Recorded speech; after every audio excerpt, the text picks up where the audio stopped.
La voz era apenas más fuerte que el viento que susurraba a través de la hierba cristalina de la estación láser de Fort 74. ¿Tiene pan, humano, señor? De pie ante la puerta reforzada de su recinto agrícola, el comandante Garrison Michei se quedó paralizado.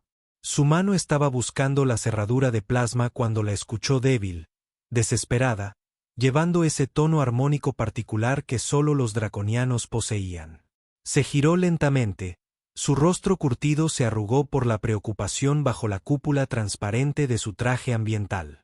Ella permaneció allí como algo salido de uno de los viejos mitos de la Tierra que su abuela solía contar.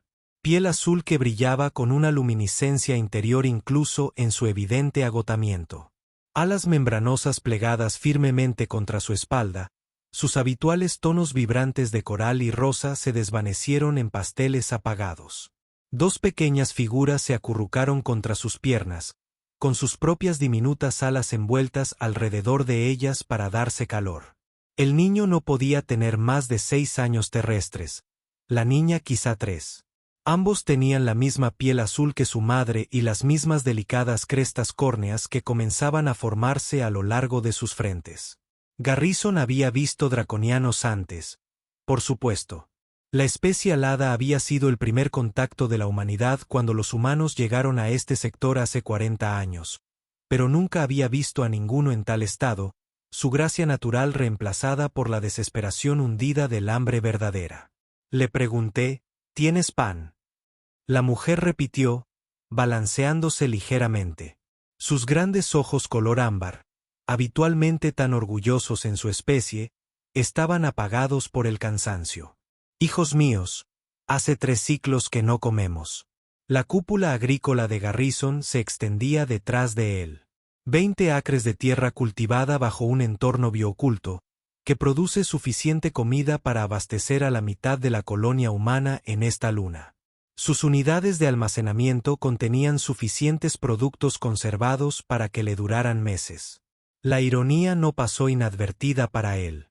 Allí estaba él, rodeado de abundancia, mientras estos 3 morían de hambre a su puerta. Podría haberle dado una hogaza de pan, haber transferido algunos créditos a su cuenta y haberla enviado a su camino. Eso es lo que harían la mayoría de los colonos si hicieran algo. Las relaciones entre humanos y draconianos siempre habían sido complicadas. Las especies aladas habían gobernado este sector durante milenios antes de que los humanos llegaran con sus naves más rápidas y sus ambiciones más hambrientas. Pero algo en esos ojos exhaustos le recordó una promesa que había hecho hacía 20 años, de pie junto a la cápsula médica de su padre, mientras los pulmones del anciano finalmente se agotaban después de décadas de respirar aire reciclado de la nave. Prométeme algo, Gary. Su padre había respirado con dificultad a través de la máscara de oxígeno. Vinimos a las estrellas para ser mejores de lo que éramos en la Tierra. No dejes que la inmensidad te haga pequeño. No dejes que lo extraño te haga cruel. Cuando alguien necesita ayuda, realmente la necesita, le ayudas. Así es como nos mantenemos humanos aquí en medio de toda esta oscuridad. Las palabras resonaron en la mente de Garrison mientras miraba a la mujer draconiana y a sus hijos. Tomó una decisión que lo cambiaría todo. Te llevaré a mi nave espacial, dijo. Las alas de la mujer se movieron, la sorpresa en un lenguaje corporal draconiano. Tu nave espacial. El recinto, la cúpula agrícola. Está construido alrededor de mi antigua nave colonial. La Perseverancia. Mucho espacio, comida, agua. Usted y sus pequeños necesitan más que pan. Necesitas tiempo para recuperarte. Ella acercó a sus hijos, ahora sospechosa. Garrison entendió. Un hombre humano solitario que ofrece refugio a una mujer draconiana vulnerable y a su descendencia. Las implicaciones eran bastante claras para cualquiera que conociera la horrible historia entre algunos colonos humanos y especies indígenas desplazadas. Mi nombre es Garrison Michei, dijo, manteniendo la voz firme y sin amenazas. Comandante del Domo Agrícola 74. Ofrezco refugio, nada más. Sin obligaciones ni deudas. Cuando esté listo para irse, se va. La mujer lo estudió durante un largo momento.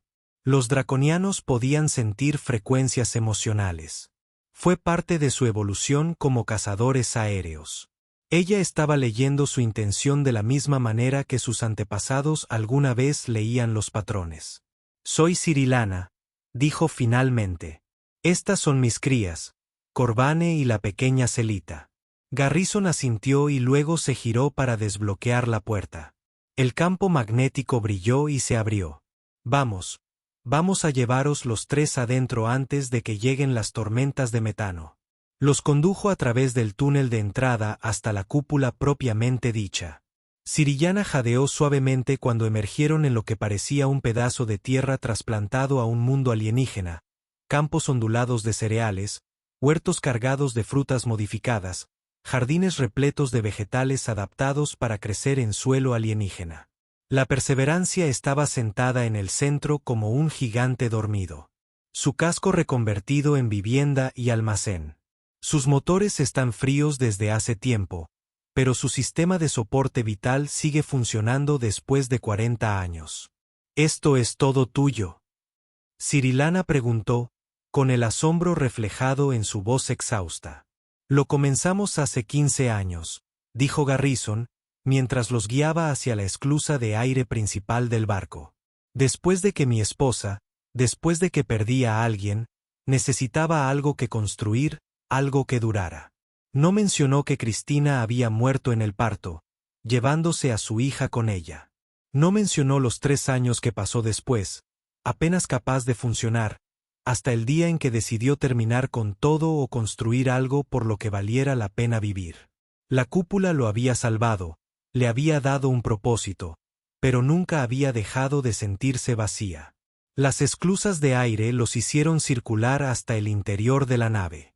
Los pasillos habían sido modificados a lo largo de los años, ensanchados en algunos lugares, decorados con plantas que limpiaban el aire y añadían toques de verde al gris del metal.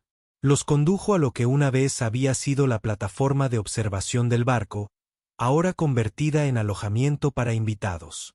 Esto será tuyo, dijo mientras abría la puerta con la palma de la mano. La habitación era sencilla pero limpia. 2 camas, un pequeño aseo y una ventana con vistas a los campos agrícolas. Las camas deben acomodar tus alas.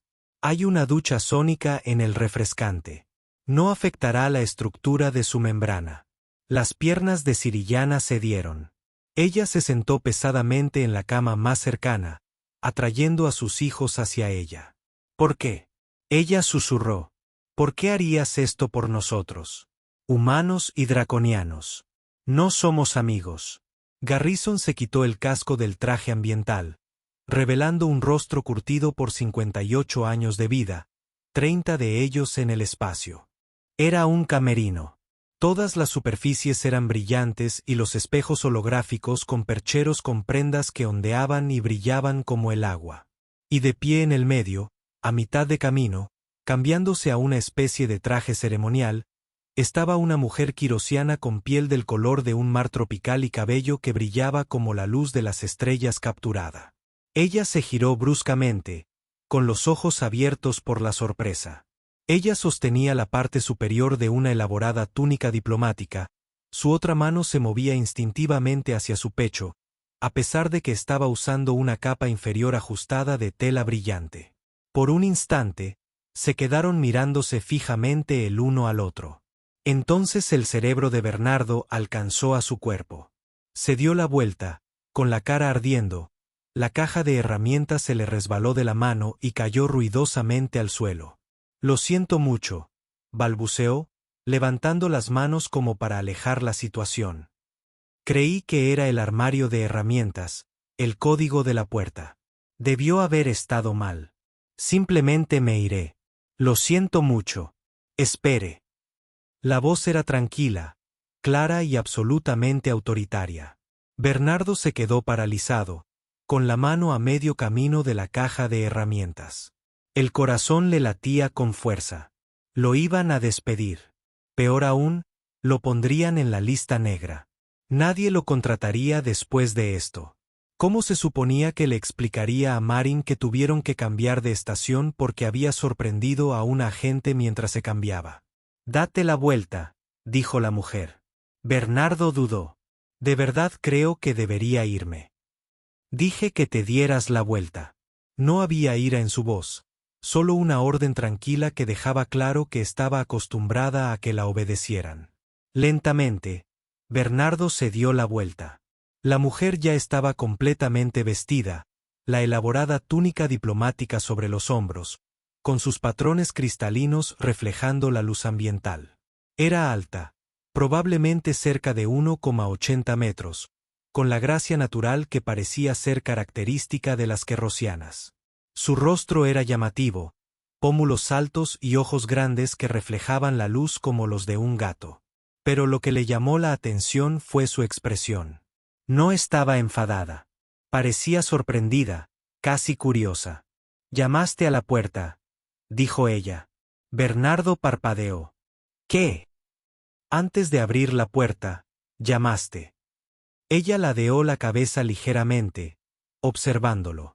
¿Sabes cuántas personas a bordo de esta nave llaman antes de entrar en una habitación?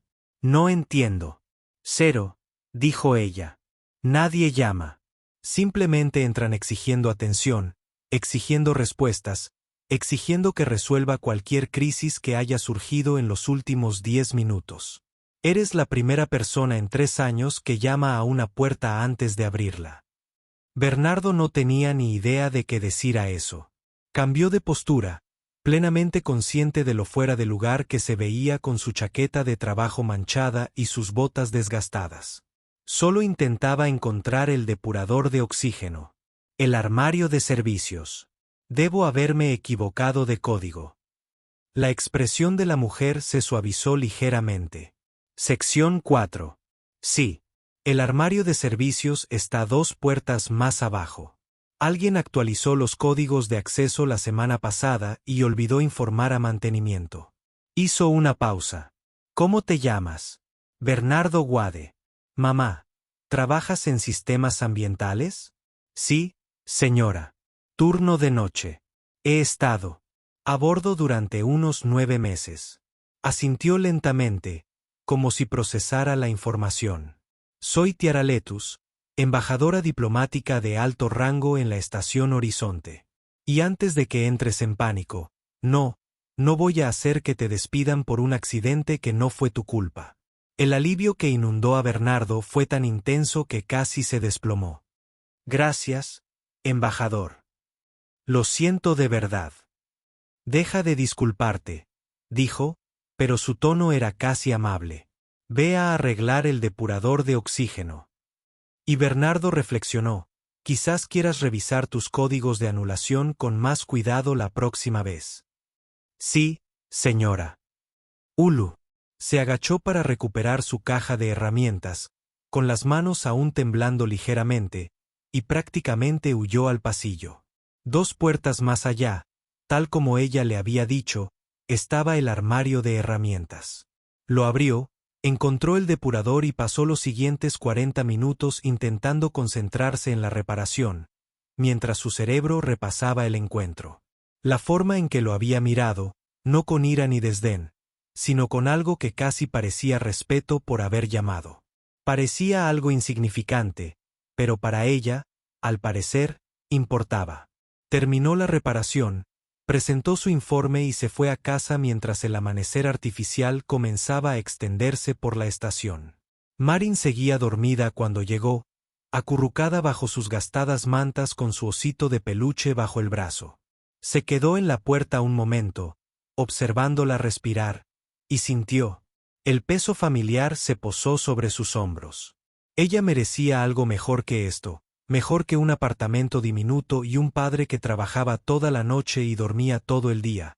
Mejor que una vida donde las oportunidades eran algo que otros tenían. Al día siguiente, Bernardo se despertó y encontró un mensaje esperando en su tableta de datos. El sello oficial de la embajada marcaba la prioridad. Se le encogió el estómago. Era el fin. Habían cambiado de opinión.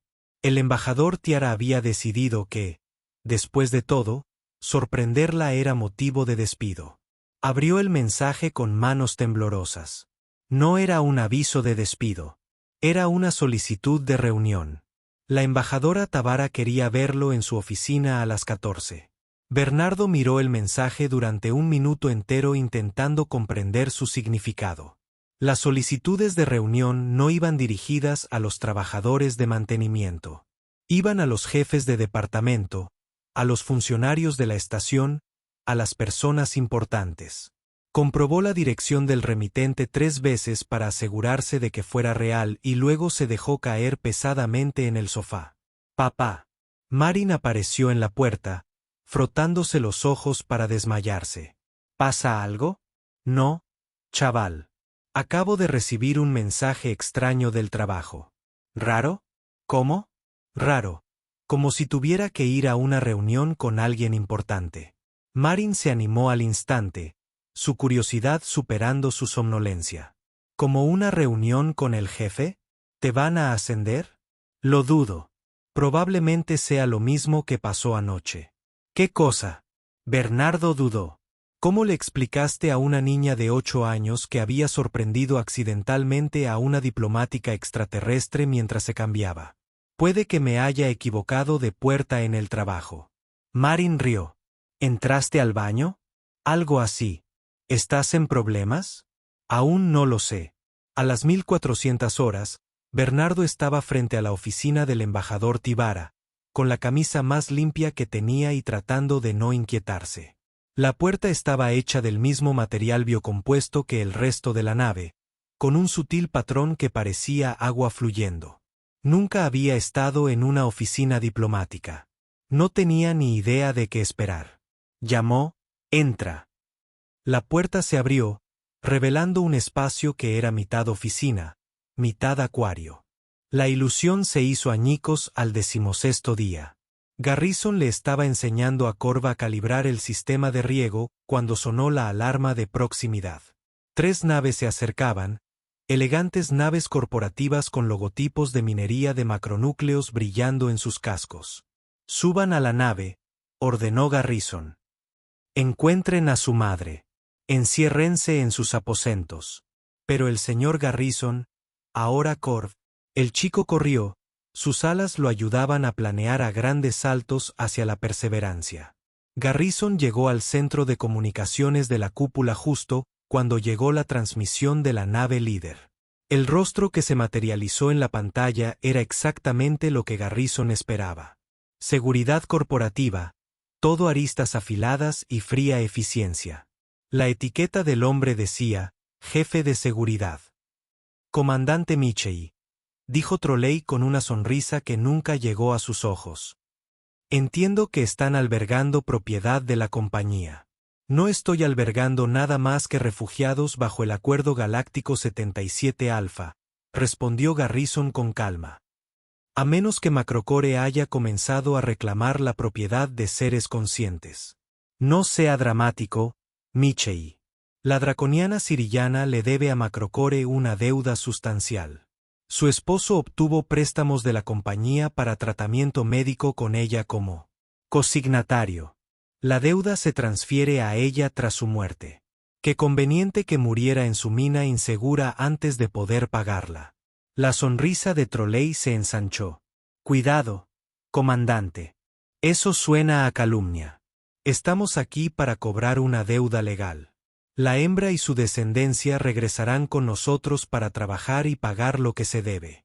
Tiempo estimado de servicio, 10 años. Servidumbre por contrato. ¿Se refiere a esclavitud?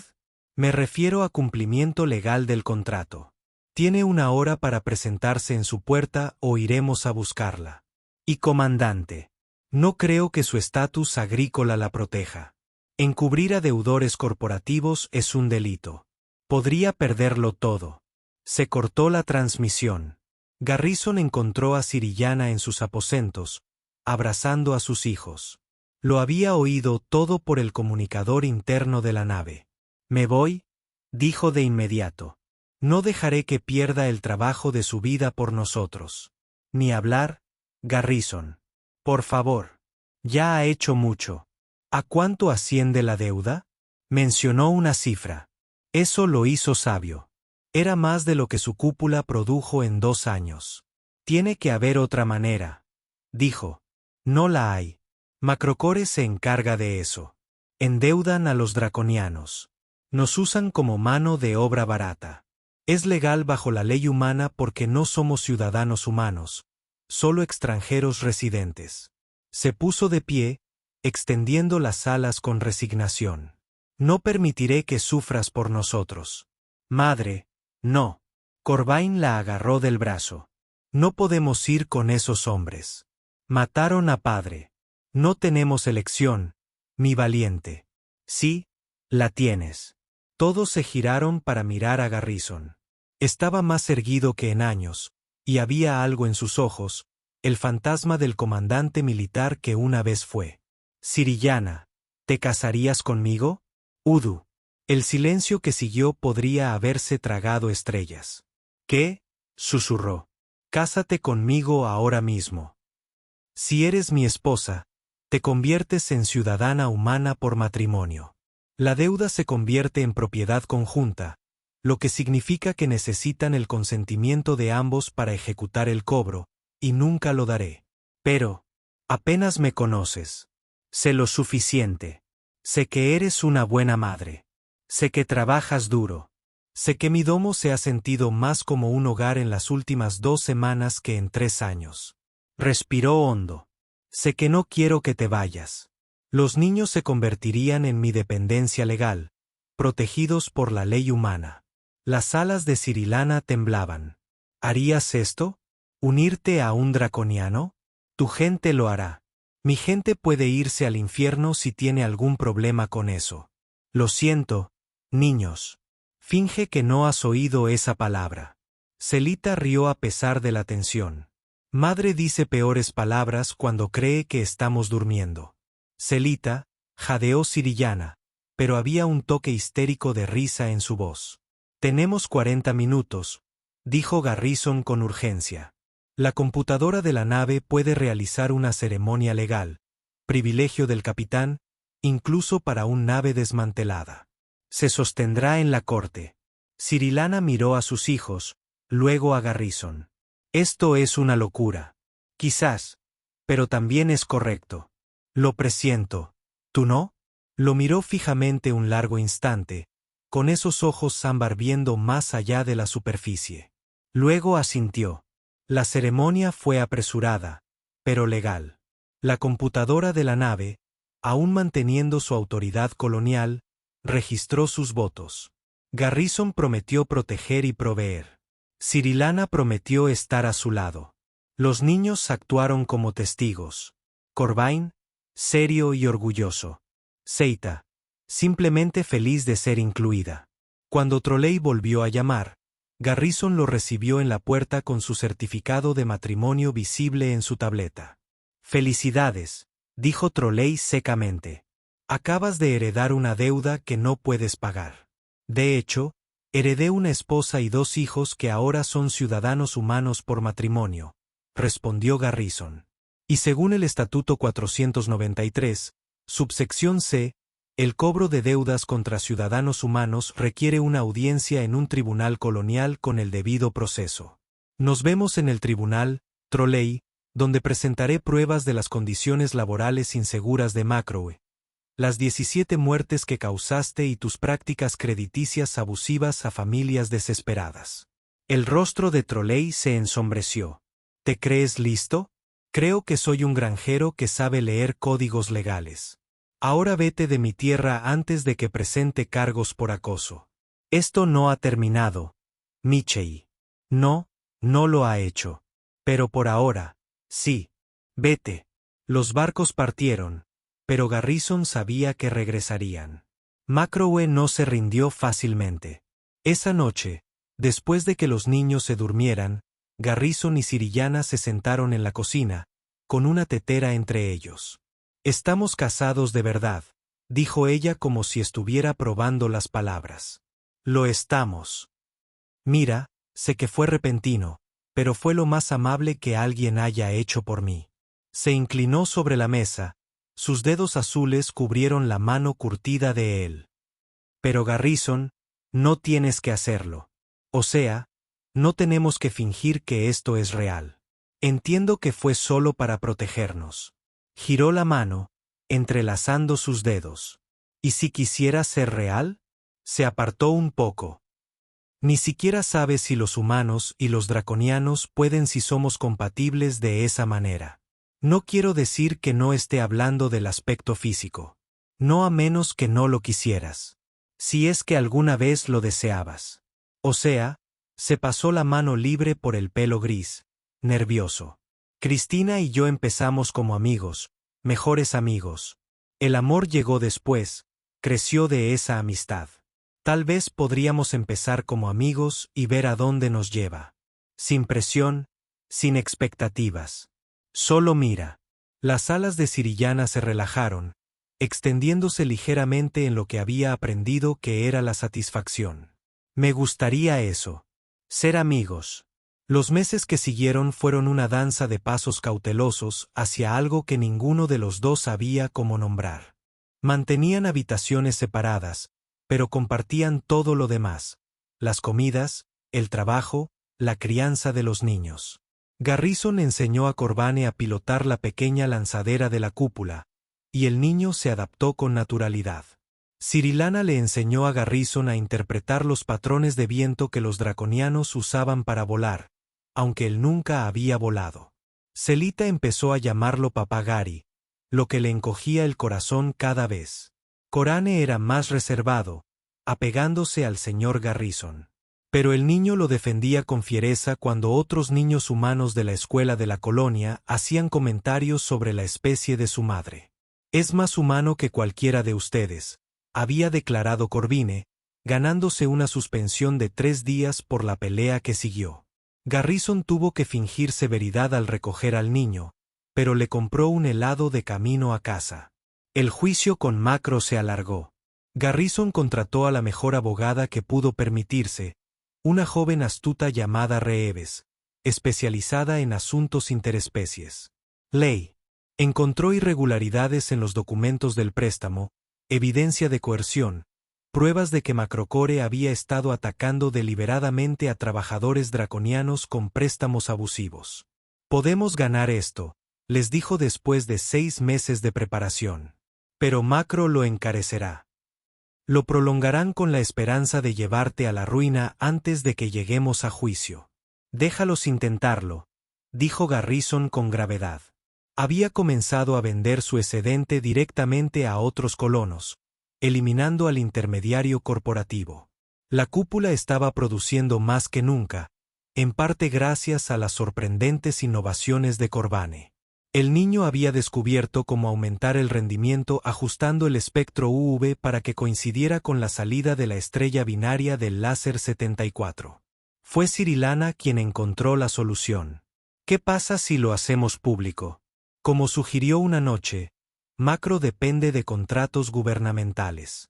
Si los ciudadanos coloniales supieran lo que hacen, una campaña mediática, reflexionó Reeves. Podría funcionar. La presión pública podría forzar un acuerdo. Comenzaron con pequeñas publicaciones en la red colonial, entrevistas con periodistas independientes. Pero la historia tomó fuerza cuando Selita, en su forma inocente, le contó a su clase cómo murió su padre y por qué no podían regresar a casa. La maestra lo grabó y lo compartió con permiso de los padres.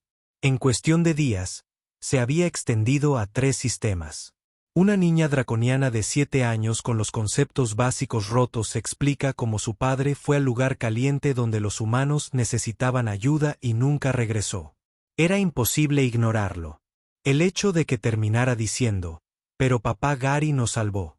Nos dio un hogar, comida y amor, solo lo hizo más poderoso. Macrocore cerró en una semana, retiró todos los reclamos y pagó un acuerdo que cubría sus honorarios legales y algo más. También implementaron nuevos estándares de seguridad en sus minas, oficialmente no relacionados con el caso, por supuesto. La noche que ganaron, la pequeña familia celebró con un banquete. Sirillana había preparado platos draconianos tradicionales junto con los favoritos de la tierra. Comieron hasta saciarse y los niños se quedaron dormidos en la mesa. Garrison llevó a Celta a la cama mientras Sirillana guiaba a un Corane tambaleante. Se encontraron después en el pasillo, ambos sonriendo ante la normalidad doméstica que implicaba todo aquello. «Hacemos un buen equipo», dijo Sirillana suavemente. «Lo hacemos». Ella se acercó más. Sus alas crearon un espacio privado a su alrededor. «Garrison, necesito decirte algo. No tienes que decir nada, sé que este matrimonio fue solo para protección». Ella presionó un dedo sobre sus labios, silenciándolo. «Estoy tratando de decirte que te amo. Eres un humano imposible». Parpadeó. «¿Tú qué? Te amo no porque nos salvaste. No por gratitud. Me encanta lo paciente que eres con las interminables preguntas de Corvain. Me encanta cómo dejas que Celita pinte flores en tu equipo agrícola. Me encanta cómo tarareas canciones de la tierra cuando crees que nadie está escuchando. Me encanta cómo nunca me has hecho sentir menos que humano, aunque literalmente no soy humano. Cirilana, me encanta cómo nos has dado un hogar sin hacernos sentir nunca que te lo debemos. Me encantan tus chistes terribles y tu orgullo obstinado y la forma en que miras las estrellas como si las vieras por primera vez cada noche». Garrison extendió la mano y le tocó el rostro con cuidado, mientras su pulgar recorría las delicadas escamas a lo largo de su pómulo. «Yo también te amo. Durante meses tuve miedo de decirlo. ¿Por qué? Porque no quería que pensaras que tenías que amarme también. No quería que te sintieras obligado». Ella se rió, un sonido como el de las campanas de viento. «Oh, mi querido y tonto humano. Como si pudiera sentirme obligado a enamorarme. Los corazones draconianos no funcionan así». «¿Cómo funcionan? Nos apareamos de por vida. Cuando elegimos, elegimos completamente para siempre». Sus ojos color ámbar buscaron los de él. «¿Puedes aceptar eso? ¿Un para siempre con alguien que no es de tu especie? Me casé contigo, ¿no? Eso era papeleo. Esto es más». Él la besó y luego respondió sin palabras. Al principio fue incómodo, anatomías diferentes, instintos diferentes, pero lo resolvieron de la misma manera que habían resuelto todo lo demás, juntos con paciencia, humor y amor. Un año después, Sirillana puso un huevo. El personal médico del hospital Kaleni estaba desconcertado. Se suponía que la reproducción draconiana humana era imposible. Pero allí estaba, la prueba de que la vida encontró un camino. Un huevo perfecto con una pequeña vida creciendo en su interior, mostrando características humanas y draconianas en el escáner. «Es algo sin precedentes», dijo el médico con asombro en su voz. «Este niño será el primero de su tipo». Colocaron el huevo en una incubadora especialmente modificada en su dormitorio, manteniendo exactamente la temperatura y la humedad que requerían los huevos draconianos. Corv y Celta se turnaron para sentarse con él, cantando las canciones tradicionales de eclosión que su madre les enseñó. «¿El bebé será azul como nosotros o rosa como papá?», Celita preguntó una noche. «No lo sabemos», admitió Garrison. «Pero sea cual sea el color, con alas o sin ellas, él o ella será perfecto y amado». Cirilana añadió, envolviendo su ala alrededor de su marido. «Muy querido». El huevo eclosionó 3 meses después, en mitad de la noche. Toda la familia se agolpaba alrededor mientras aparecían grietas que se extendían como un mapa estelar a lo largo del caparazón. Un pequeño puño atravesó la piel verde azulada exactamente entre el color de sus padres. Entonces emergió una cabeza, cubierta de suave pelusa en lugar de pelo, con diminutos cuernos y la nariz de Garrison. «Es un niño», susurró Sirillana, ayudándolo a salir el resto del camino. El bebé abrió los ojos, uno ámbar, otro marrón, y gimió con pulmones sanos. Unas alas más pequeñas que las de los típicos recién nacidos draconianos se desplegaron desde su espalda. «Es perfecto», dijo Garrison mientras las lágrimas corrían por su rostro. «¿Cómo deberíamos llamarlo?» «Algo que honra a ambos mundos», dijo Cirilana. «Ambas tradiciones». «¿Qué tal Marcus?», Corain sugirió. «Suena humano pero significa guerrero en antiguo draconiano». Marcus Mitchell, Garrison probado. Me gusta. Marcus Mitchell, asintió Cirilana, mientras acunaba a su hijo imposiblemente perfecto. La respuesta de la colonia a Marcus fue mixta al principio. Algunos lo vieron como una abominación, otros como un milagro. Pero a medida que fue creciendo, encantando a todos con su sonrisa de dientes separados y los chistes terribles de su padre contados con el acento melódico de su madre, incluso los escépticos cambiaron de opinión. Podía volar, aunque no tan alto ni tan lejos como los draconianos. Podía comer tanto comida humana como draconiana sin problemas. Tenía las capacidades empáticas de su madre y la mente ingenieril de su padre. Fue una prueba viviente de que las dos especies no solo podían coexistir, sino prosperar juntas. 3 años después del nacimiento de Marcus, cuando Garrison tenía 61 años y comenzaba a sentir su edad, el gobierno colonial se acercó a él con una oferta. Querían expandir su modelo de domo agrícola a lo largo de 3 lunas, creando una red alimentaria sustentable para las crecientes colonias de especies mixtas. Necesitaban a alguien que lo supervisara todo. Significaría abandonar la cúpula, le dijo a Cirillana esa noche, vivir nuevamente en una nave, viajar entre instalaciones. A los niños les encantaría, dijo. Corvain estaba ansioso por ver más de la galaxia. Y Selit ha sido aceptado en la Academia Interesies en Próxima. Podríamos llevarla allí nosotros mismos. Y Marcus crecerá viendo el universo como su patio de juegos, no dividido entre espacios humanos y draconianos, sino unidos. Ella se acurrucó contra él, un gesto que había adoptado del afecto humano. Además, la cúpula nunca fue realmente su hogar. Estabas donde quiera que estés. Ese es el hogar. Vendieron la cúpula a una pareja joven, una mujer humana y su marido draconiano. Inspirado en la historia de Garrison y Cirillana para comenzar su propia vida juntos. Garrison se aseguró de que comprendieran todos los sistemas, les dejó instrucciones detalladas y les incluyó la fórmula secreta de fertilizante de su abuela como regalo de bodas. El Perseverance, equipado con motores modernos y espacios habitables ampliados, despegó en una mañana clara. Garrison tomó el asiento del piloto con Corbane como su copiloto, el joven ahora de 18 años y certificado para la navegación interestelar. Cirilana estaba detrás de ellos, Marcus en su cadera y Celita señalaba con entusiasmo los puntos de referencia mientras ascendían. Papá Gary, dijo Celita, cuéntanos de nuevo sobre cuando conociste a mamá. Garrison sonrió, activó el piloto automático y se giró para mirar a su familia. Bueno, empezó con una pregunta. Tu madre, de pie en mi puerta, con aspecto de haber atravesado una tormenta de meteoritos, me preguntó algo. ¿Qué preguntó? Marcus intervino, aunque había escuchado la historia cientos de veces. Ella me preguntó si tenía pan, dijo Garrison, acercando a Cirilana. Y le dije que la llevaría a mi nave espacial. Eso fue una locura, se rió Corin, realizando ajustes a su rumbo. ¿Quién se ofrece a llevar a extraños a su nave espacial?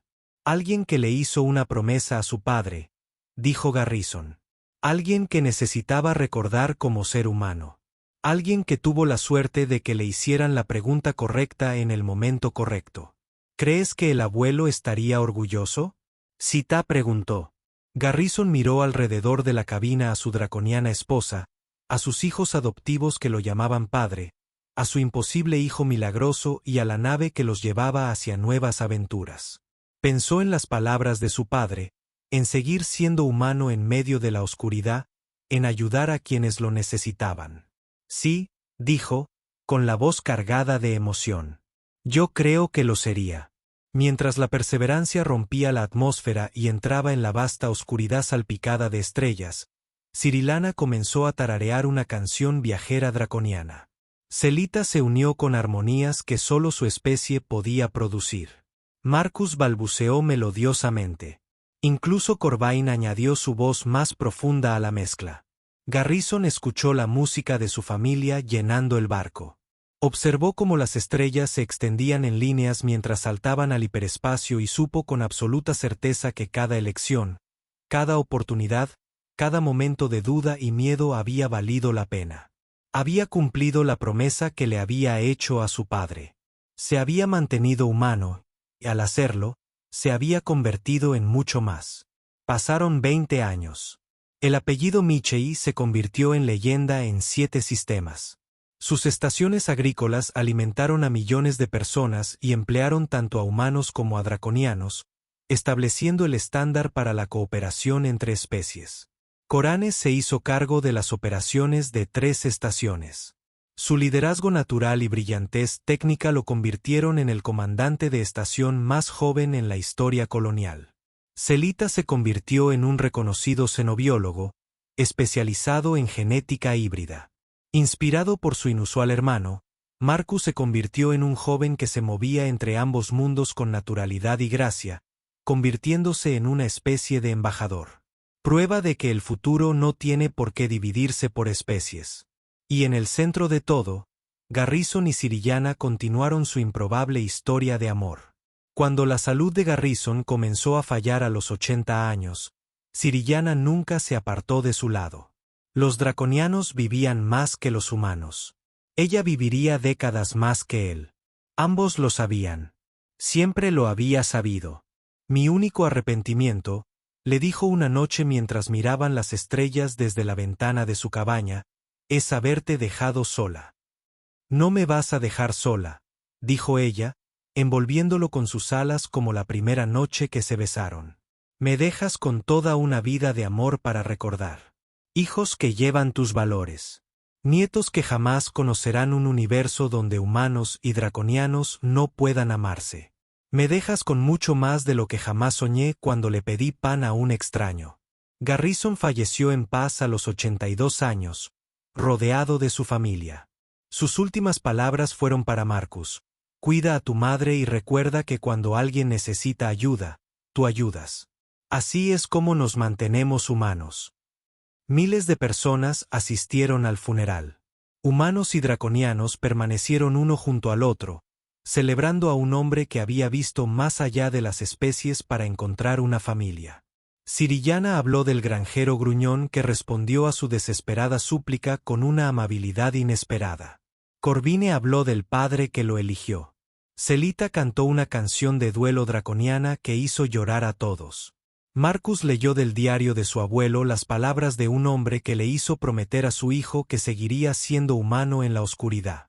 Lo enterraron junto a la primera cúpula agrícola de Fortaza 74, bajo un árbol que había crecido de semillas terrestres, pero prosperaron en suelo alienígena. La lápida decía: Michei, padre agricultor, constructor de puentes. Cumplió su promesa. Sirillana vivió 43 años más, viendo crecer a sus nietos, viendo a Marcus casarse con una mujer humana que amaba sus alas y su naturaleza dual, viendo nacer a sus hijos con distintos grados de características de ambas especies. Se convirtió en la matriarca de un nuevo tipo de familia, una que demostró que el universo era lo suficientemente vasto para todo tipo de amor. Cuando finalmente falleció, la enterraron junto a Garrison. Para entonces, los matrimonios mixtos eran comunes. La Fundación Michei brindaba ayuda a familias desplazadas de todas las especies. Y cada estación agrícola tenía el mismo lema a la entrada, tanto en escritura humana como draconiana. Cuando alguien necesita ayuda, se ayuda. La pregunta había sido simple. ¿Tiene pan, humano, señor? La respuesta lo cambió todo. Lo llevaré a mi nave espacial. Y en ese intercambio, en ese momento de bondad entre desconocidos, nació el futuro. Ni humano ni draconiano, sino algo nuevo, algo mejor, algo por lo que valía la pena cruzar las estrellas para encontrarlo.